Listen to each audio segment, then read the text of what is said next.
death. Kirui, KTN News. Anxiety continues to grip the Jubilee leadership following the ongoing purge of perceived party rebels from leadership positions in the Senate amid reports that the house cleaning exercise may soon head to the National Assembly as well as the cabinet.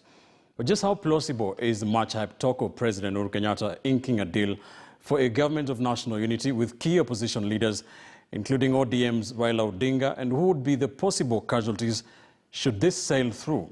KTN political reporter Muremi Mwangi interrogates.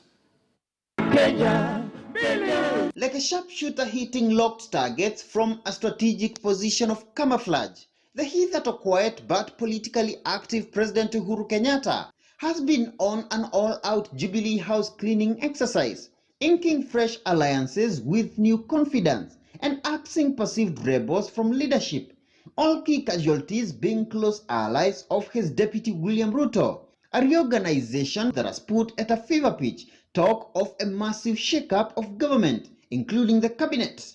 You put new people to bring fresh input and people who also believe in the same vision that you are putting. But just how politically strategic are Kenyatta's coalition agreements with the parties affiliated to Ruto's top competitors? And who are the likely casualties should the wave of raging political purge hit the cabinet? Hot on the heels of the Senate House leadership changes, Kenyatta is reported to have met Ruto's namesake and the DP's fierce critic, former Bomet Governor Isaac Ruto, igniting reports of the Chama cha Mashinani leaders' likely entry to government. Reports of expected fresh entrants to the cabinet, sucking in such names as that of former Minister Musa Sirma and Zekaya Cheruiyot.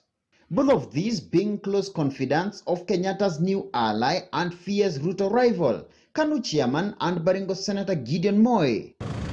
And with this, reports that CS's principal and chief administrative secretaries, perceived to be leaning to the Ruto camp, might also be on the axing line. If the president is not happy either with the performance, either with the cooperation, either with loyalty, then the president cannot preside over a cabinet that is divided.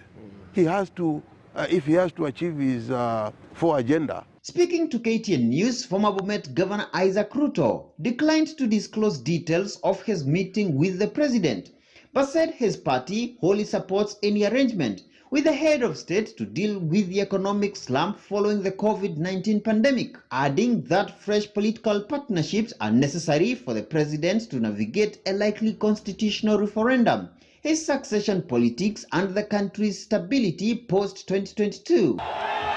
And while Isaac's fellow coalition partners under the National Super Alliance, Raila Odinga of ODM, Wiper's Kalonzo Musyoka and Musalia Mudavadi of ANC have all given mixed signals on the now hyped talk of Kenyatta's strategists mooting for a government of national unity. Their lieutenants have been outspoken on the strategic importance of the opposition chiefs joining government. Maybe it is about time he benefits from the wisdom of one Right Honorable Raila Amolo Odinga in whatever format, in whatever position, in whatever arrangement.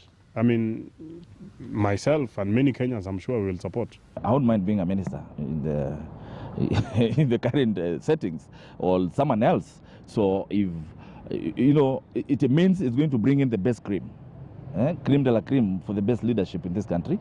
Of course, we have seen some CSs who have really let us down. Ruto's camp is already embroiled in a vicious battle for control of the powerful Jubilee Party National Management Committee, in a duel widely viewed as a precursor to a full split of the ruling party as realignments continue ahead of the 2022 polls. Muremi Mwangi, KTN News.